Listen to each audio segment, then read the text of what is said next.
Wouldn't it be cool if your medical treatment was informed not just by general studies and averages, but a virtual copy of you, predicting diseases, tailoring treatments, and enhancing clinical trial design? Digital twin technology in healthcare promises to tailor medical care uniquely to each individual.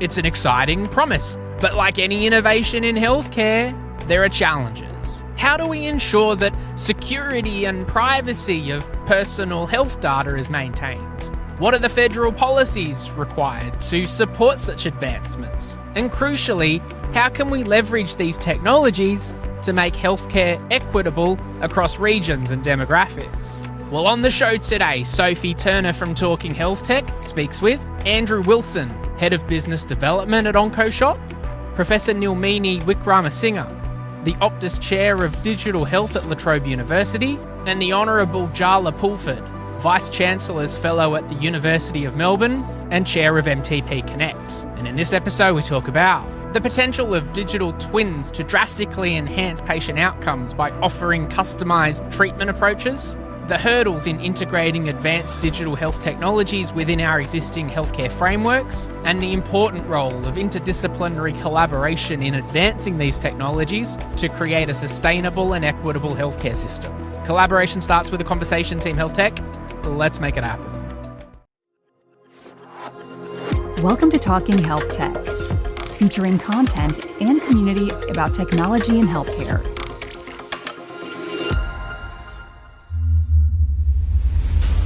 We acknowledge the traditional owners of lands these conversations were recorded and pay respect to elders past and present. Welcome to today's episode of Talking HealthTech. I'm your host, Sophie, and today I'm joined by three very impressive beings, and I will throw to them to do a little introduction on who they are and what they do. So, Andrew, would you like to kick us off today? Yeah, sure, absolutely. So my name's Andrew Wilson, and I'm the Head of Business Development at Oncoshot. Oncoshot is a data insights company that specializes in clinical trials for oncology care and bringing data together for biopharma and for sponsors to be able to understand where their next set of patients are going to come from. I've been in the oncology industry for over 20 years, a lot of that space around with treatment and radiotherapy and electronic medical records right through the cancer registries. So I'm really happy to be part of the Oncoshot team here in Australia. Wonderful, thank you. And Nilmini? Thank you, Sophie, and hello, everybody. I'm Professor Nilmini Wickramasinghe. I'm the Optus Chair and Professor of Digital Health at Latrobe in the School of Computing, Engineering and Mathematical Sciences. I've been in the field of digital health for over 25 years, and I've been researching and teaching in North America, in Germany, and, of course, in Australia. Thank you. And Jaala? Yeah, thanks, Sophie. It's great to be joining you all for this discussion. Welcome to everybody tuning in from wherever in the world you are. So my name's Jaala. I am the Chair of the Board at MTP Connect, which is Australia's Life Sciences Accelerator. I'm also a Vice-Chancellor's Fellow at the University of Melbourne, a number of other roles in and around healthcare in the last 18 months or so. I'm also the Chair of the Board of the Children's Cancer Foundation, so all roads do tend to lead to healthcare. Before this phase of my working life, though, I was in politics for 16 years. I was in the Victorian Parliament here in Australia, and for 8 of those years, I was a member of the executive government, so I'm a member of cabinet.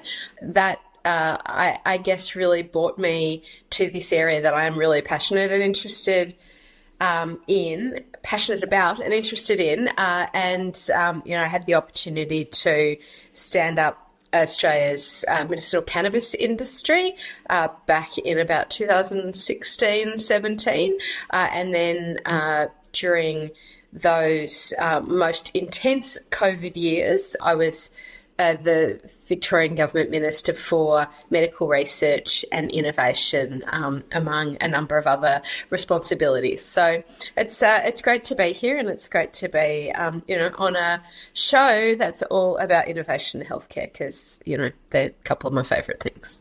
Amazing. Well, I'm really looking forward to these diverse perspectives you're each going to bring to our chat today. We're sort of going to dive into, I guess, sort of curating that precision data and how that can really inform the patient journey in particularly oncology. Andrew, we might start with you.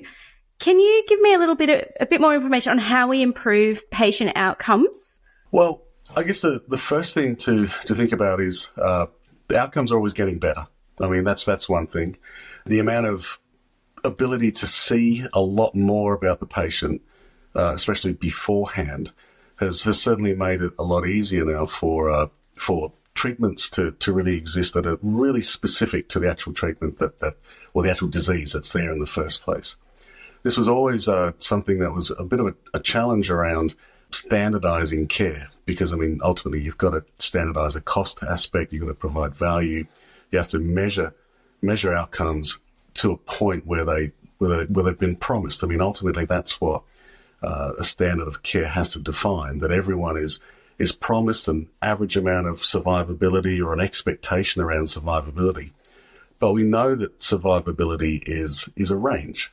It's a variation, and during the course of someone's disease, people will have different kinds of outcomes, a different quality of life. You can still live for the same amount of time, but if your quality of life is not there, then you might have to ask the question of, well, have I really received the best treatment that's absolutely specific for me? Some of these events that have happened to me since I was diagnosed and I was treated, did they happen to someone beforehand? Could I have seen a little bit more information that might have made me either live a little bit longer or live a little bit better for the same length of time?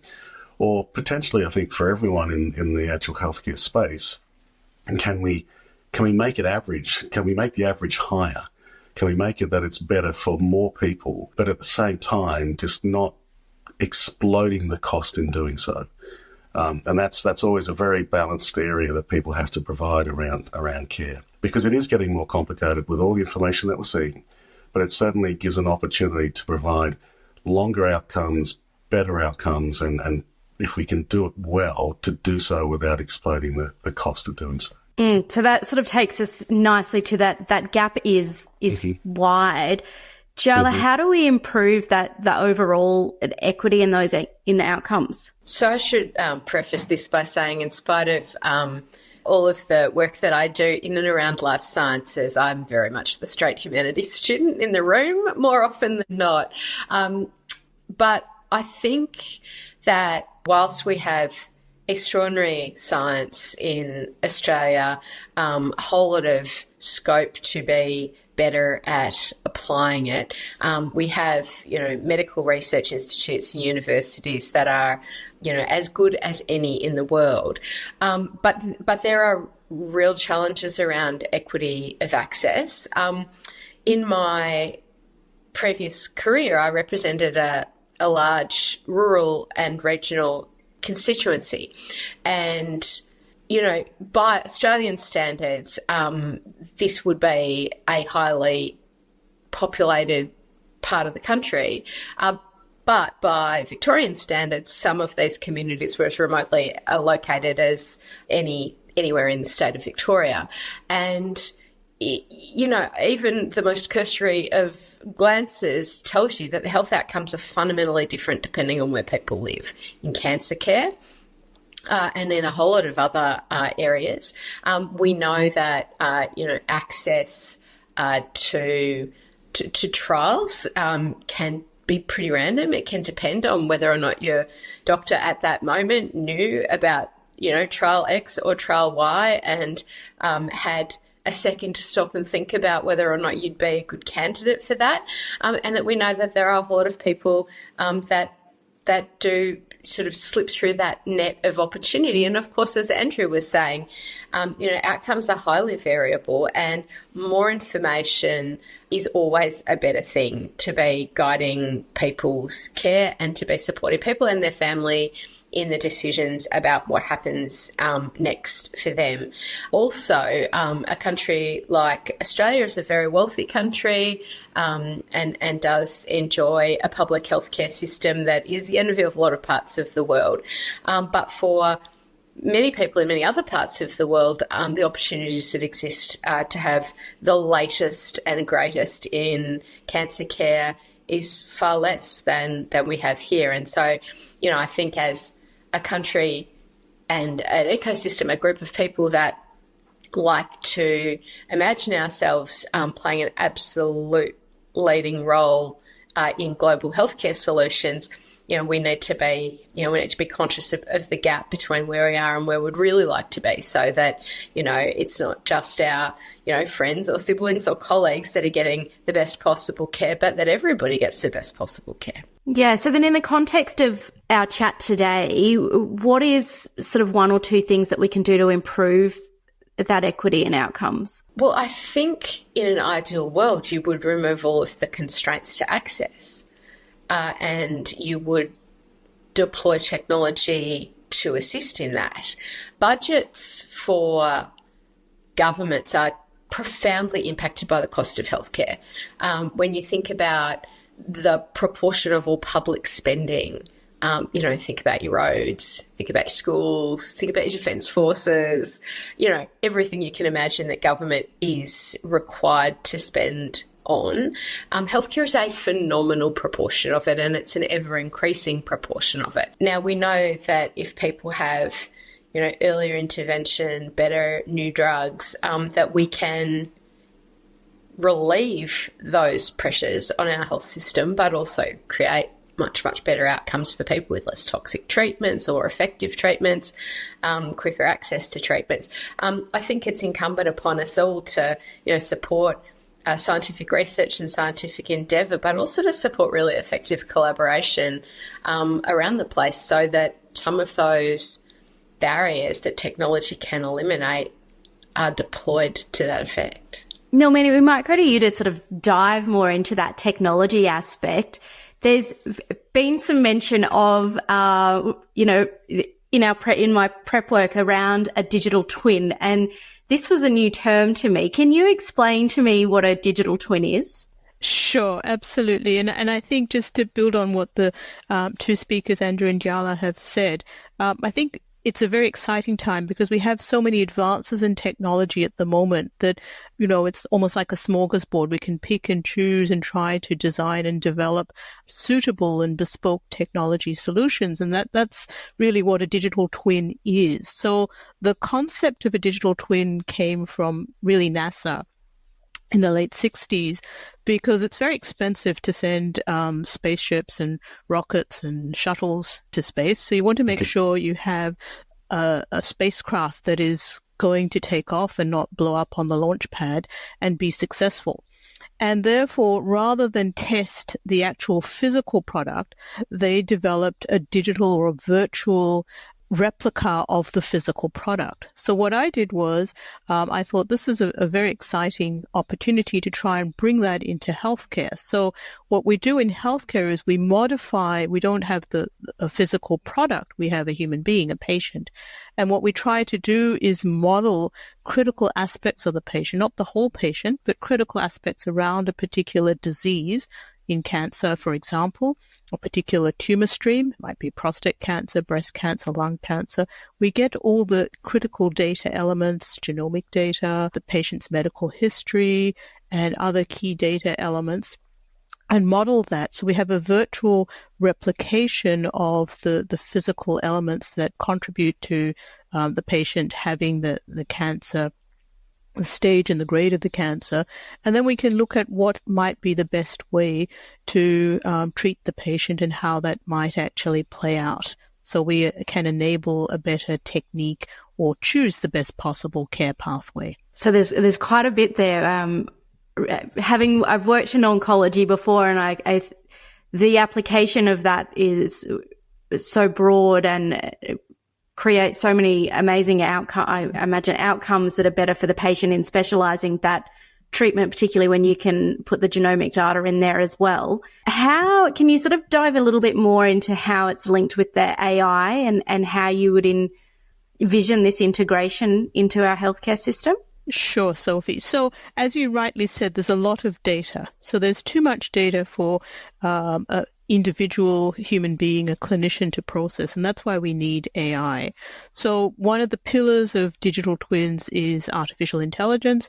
The other two pillars are analytics and machine learning, and they're all combined together to provide us with the virtual replication of the individual, but also then to match that individual with similar cohorts of patients, and then we can, through simulation, identify the best possible trajectory. By doing it that way, what we are able to do with the digital twin is have a much more precise understanding of the likelihood of the particular tumor developing, how it will develop for that patient. We can also personalize the treatment because we can take into consideration individual patient perspectives and preferences. Generally, in cancer care, it's quality of life versus quantity of life, and that's an oversimplification, but there are considerations that patients have about what that means in their care treatment.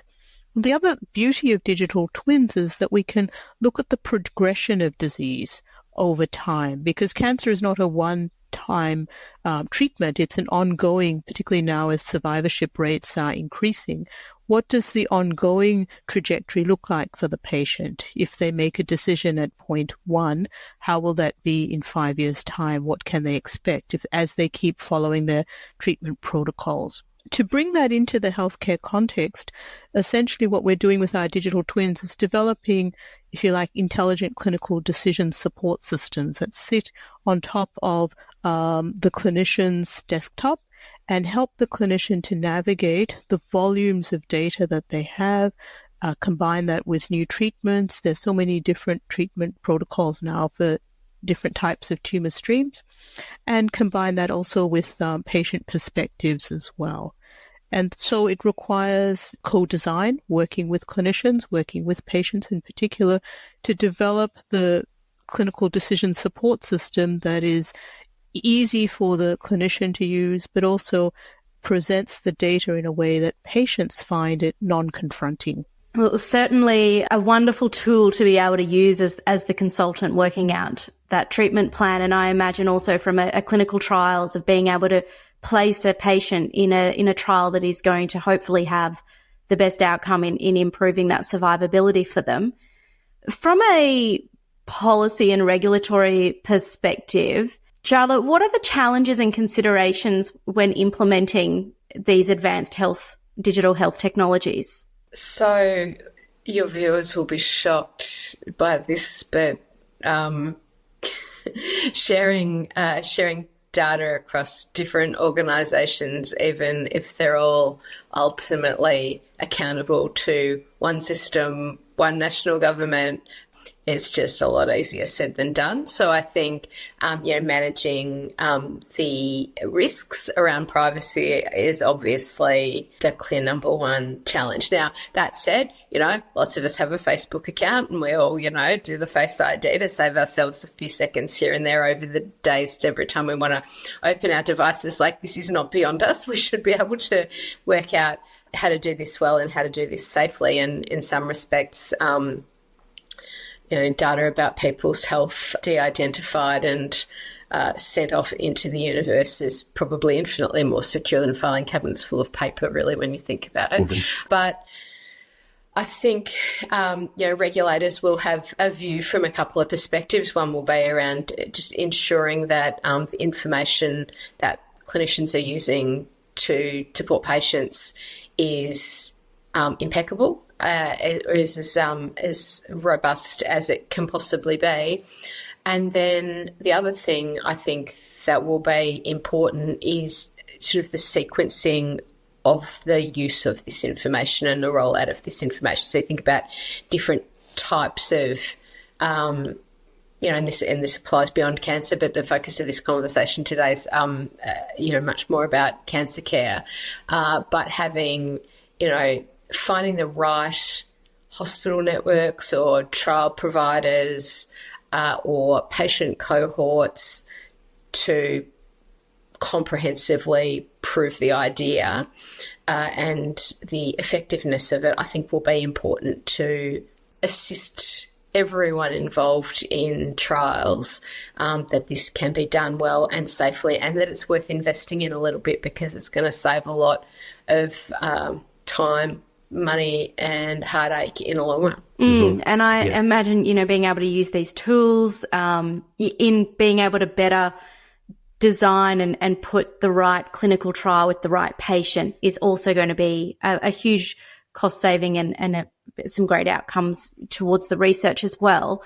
Andrew, as the director of Oncoshot Australia, how do you see digital twins playing a role in cancer care and in research? Well, I think if you take everything that we've just been hearing today, I mean, there's always that question of, well, do we have the right people at the right time to get the right answers? I mean, because there's a big area in precision medicine that is really, and it's exploded ever since we had the Human Genome Project launched, and we understand a lot more about the genetic information that exists. That opens up so much opportunity, but also opens up so much concern and challenges. But to Jaala's point, I mean, patient health information, protected information, everybody thinks they want to share it, but there's a lot of really high detail from a genetic perspective that exists in that now. And I don't think we're completely there understanding what those implications are. You can quite easily volunteer your information because you want to be part of a trial, or if you're sick with cancer, you may want it to be there so that you can be researched. But quite a few of these genetic traits get passed on. And maybe your family and your siblings and maybe you've had children up for adoption or something like that. There is groups of people out there that may not really be ready to have that information provided. And we have to be really mindful of that, because that's opening up a whole new area of understanding ethically and regulatory wise that we need to take care of that, definitely. But when it comes to clinical trials and digital twins, there is an enormous cost that somewhere has to be paid for, let's just talk about drug development, that has to be paid to develop a drug.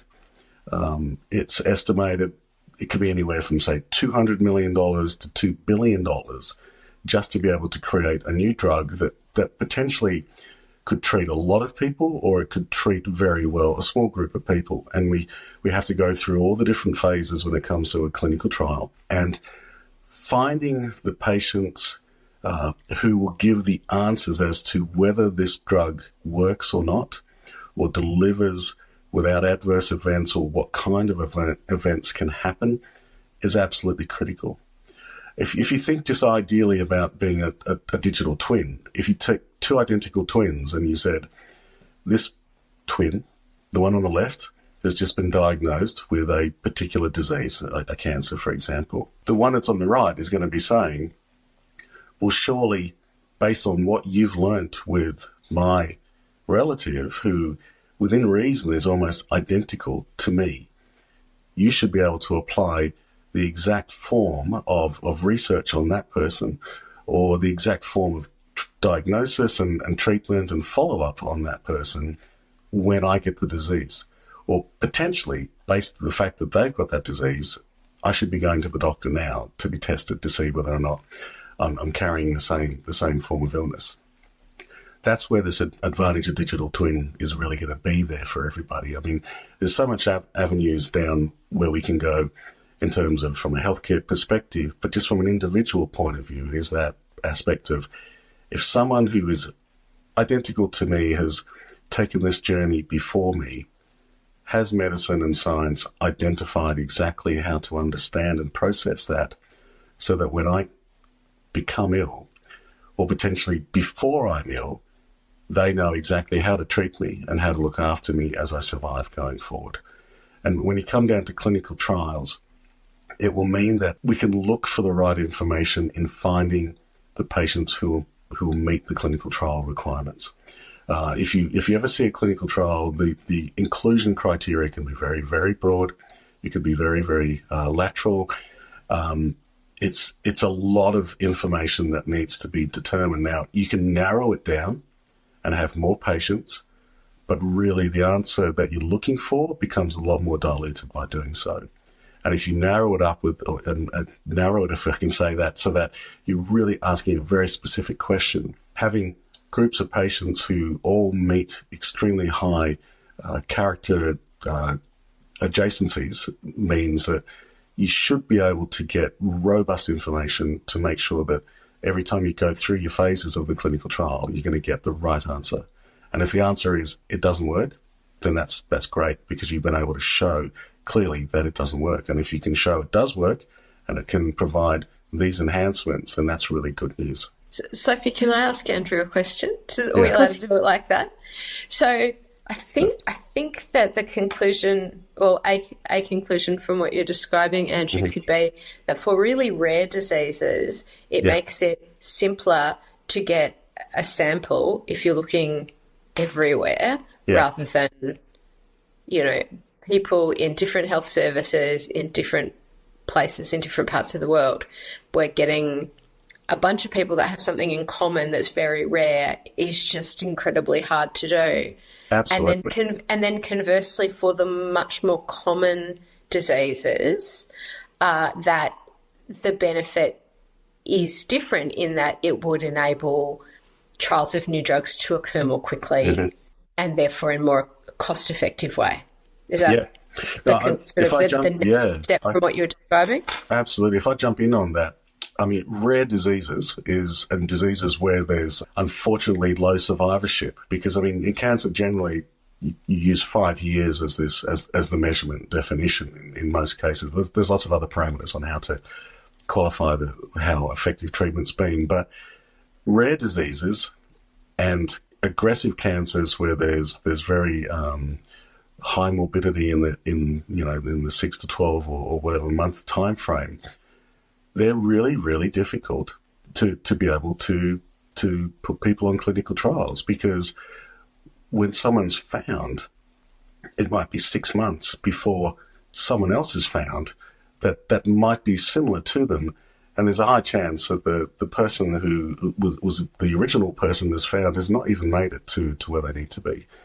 So this particular area where there's just not a broad level of patient cohorts to work with, I think are two key areas that you can absolutely see an opportunity by using digital twin theory.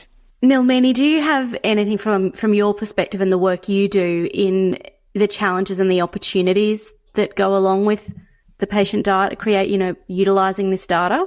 Sure, absolutely. So the challenges are all around the data. We need to develop robust digital twins. You need large volumes of data. And we're talking about breadth and depth of data, not just breadth, but also depth. The other challenges with the data include the accuracy and the completeness of the data. And as we know, healthcare data tends to be incomplete, and sometimes the accuracy of the data is not stable across different buckets of data. So digital twins have different buckets of data, different types of data. So to bring it all together, you need to have a base level of accuracy. You need all the data to be complete. We need to integrate that data. We do have technology techniques that we can use, like federated learning, which is an important technique that is particularly relevant as we develop and design digital twins.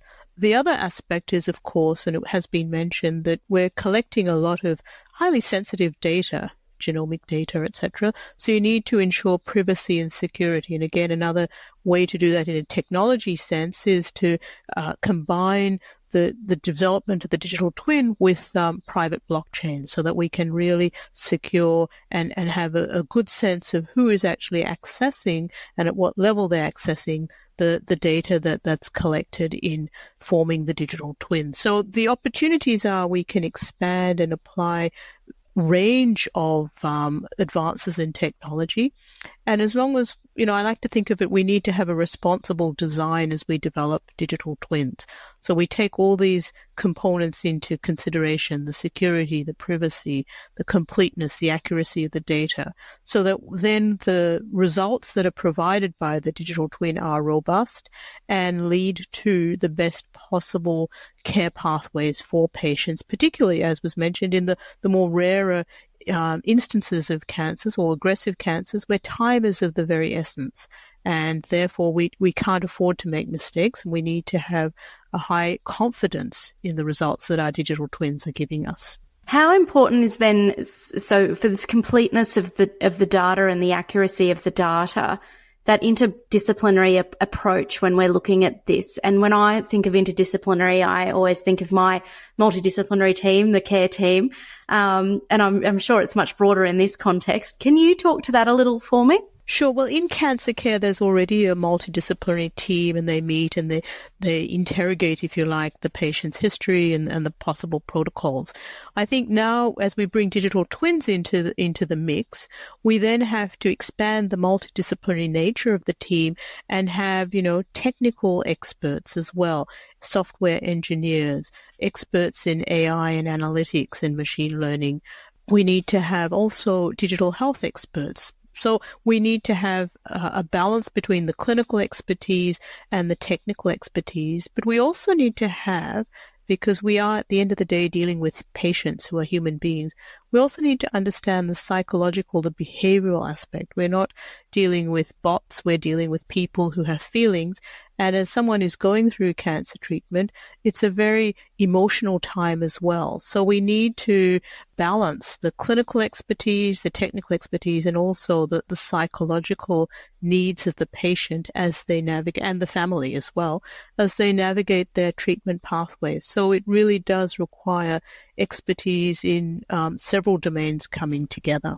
And it's hugely expensive. It is, but then I think one of the advantages of digital twin, it sort of goes to the value-based perspective of healthcare, getting it right the first time. So you don't burn money, for want of a better way of saying it, on a treatment protocol that's very unlikely to be successful, which puts the patient through unnecessary duress and also wastes funds that could be targeted and used more usefully. So it's certainly not a cost saving, but it's a high value approach to cancer care. From your perspective, Andrew, how do you, like at Oncoshot, sort of answer that, I guess? Well, this aspect of value is absolutely critical, because it does play across all stages of disease and all classifications of who has the disease and where they live. How we pay for a disease to be treated might be easier for someone who's living in the inner city, but if you're in the metropolitan, outer metropolitan, it becomes a little bit more difficult. As soon as you go into rural and regional areas, it becomes almost impossible, because there's not the full access to that technology. Just it's very difficult to democratize everything to be able to provide the equal aspect for everybody.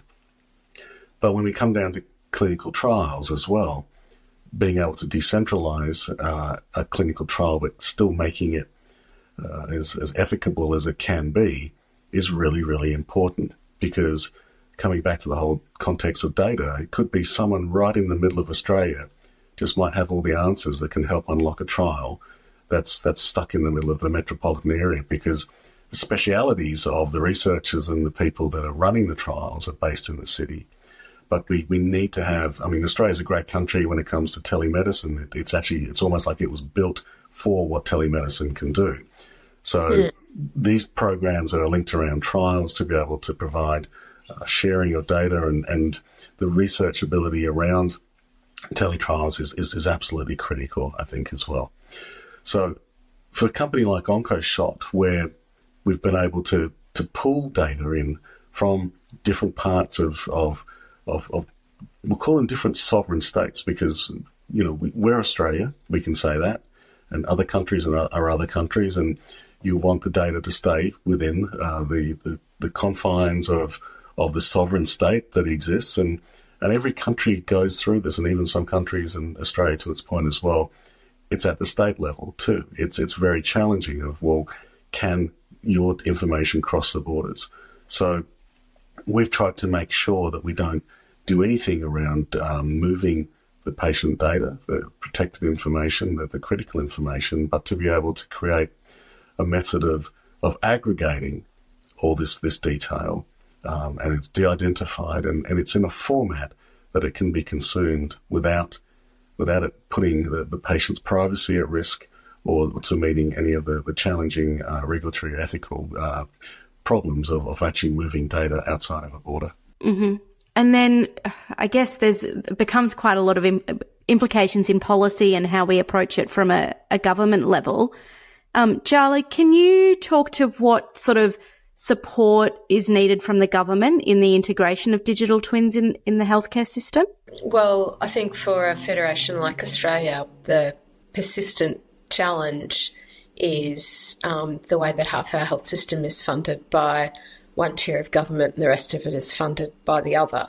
And so, I think that the first really important ingredient is good and effective arrangements for sharing, safe and effective sharing of data across those systems. In addition, then you've got, public healthcare providers, private healthcare providers, the care that people have with their GP in partnership with the care that they might have in some of the community healthcare setting, and indeed, of course, in hospital care.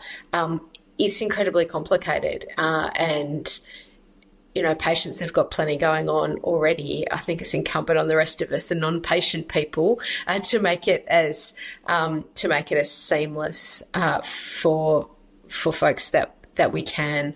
And I think the challenge for governments, given just how difficult it is to run effective and constantly changing health systems for populations, is having the time and space to think about how you do things differently. I think that's always it's always a really difficult thing. And, during that sort of 2020 to 2022, 23 period, we saw extraordinary reform. Andrew mentioned telehealth. Like, there was a telehealth program that was designed to be rolled out over 30 years that got kicked into gear in about 3 months. That it would be good if we could capture some of that urgency without having to also have all the complete madness of a pandemic to get that happening. And of course, there are good people in health systems all around the world trying to answer these questions and trying to think about these questions, where the savings can be, but where the benefits in better, more effective treatments for people can come from. So I think, in its simplest form, it's really effective patient-centred collaboration by governments. Australia has placed itself squarely on the global map when it comes to provision of high-quality clinical trials, and that's really, really important, and we do that exceptionally well. One of the things that we're not quite so good at is coming up with kinds of dollars that Andrew mentioned before. That is what is required to take all of that brilliant science and turn it into a drug in a global market. But there are, I think, continually efforts being made to address that gap. And we just need to stay focused on what's possible, but to do so in a way that's really open to and even encouraging of, using these technological innovations to give people better outcomes. Thanks. And then, Nilmini, to build on that, to fully sort of realise the benefits of a digital twin for patient care, what changes are we needing in the healthcare system and in the infrastructure to realise these? I think we need changes at several levels, the micro, the meso, and the macro. We need to be able to share data and, sharing data sometimes within a hospital is challenging enough. Sharing it across hospital systems is even more challenging. So we need to have the pipelines to share data. Given that this data is multispectral in nature, we have to be able to not just share like data, but multispectral data. We also need to share large volumes of data. So that's one of the challenges. I think we also need to have healthcare stakeholder buy-in, clinicians, patients, healthcare, C-suite people, payers, so government, but also private insurance as well. So we need healthcare stakeholder buy-in and support. And there tends to be a conservative nature in the healthcare industry when we present new technologies, and it's understandable, but I think we need to change the way we approach the adoption and the diffusion of new technologies in healthcare, because we have the technology capabilities now.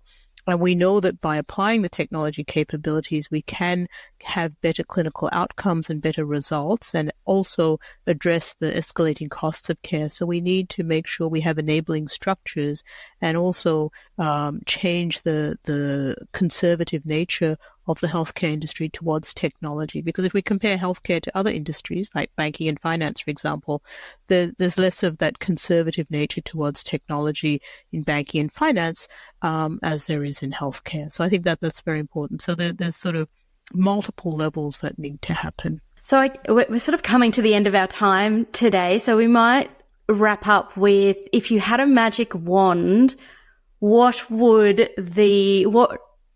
immediate changes would you like to see, and what is the future and the role of a digital twin in transforming the landscape of cancer care and patient outcomes? I'll jump in.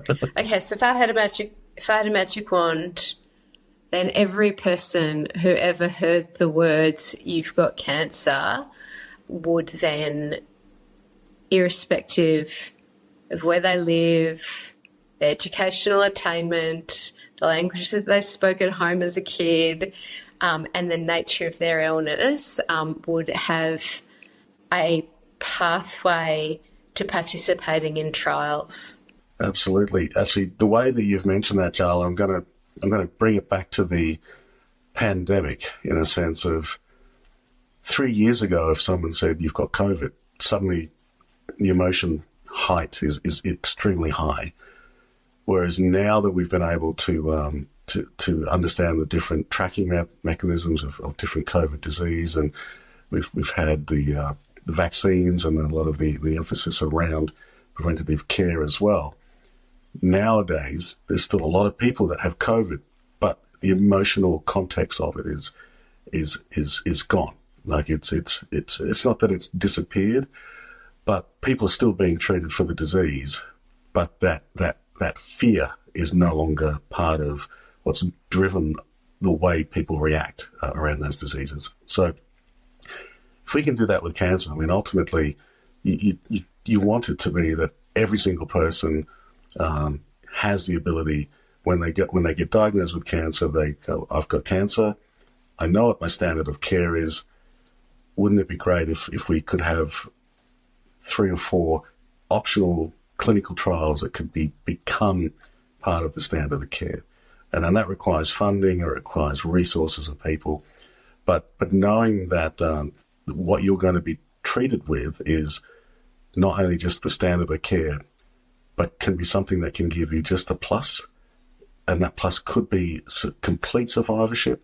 It might be just a small change, but for some people, especially when we talked earlier about the rare diseases or the aggressive tumours, that small increase is significant, and I think that's something we all have to recognise. So that would be wonderful if we can provide something plus what we expect today as the standard of care.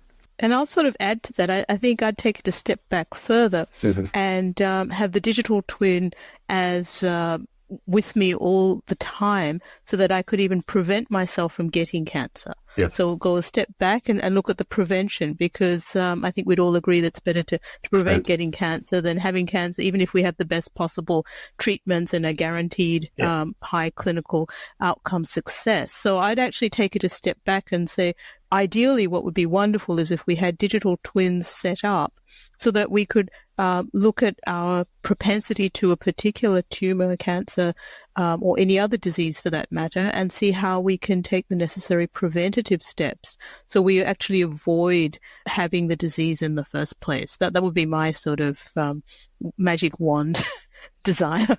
No, that's the best. It wasn't a competition, but obviously you win with it. Oh, thank you. No, I think there's some great building blocks to getting to prevention. Perfect. It's a nice note to finish on, I think. Nilmini. Thank you very much. Nilmini, Andrew and Jaala, thank you for your time today. I have enjoyed this conversation and I've learned a great deal from each of you. You've brought some very diverse perspectives, which I think our audience will enjoy hearing. So thank you for your time. Thank you very much. Thanks for having us. Great to be part of it. We hope you enjoyed this episode of Talking Health Tech. Make sure you like and subscribe and share this episode with someone who might find it valuable. For more information and resources about healthcare innovation, visit talkinghealthtech.com.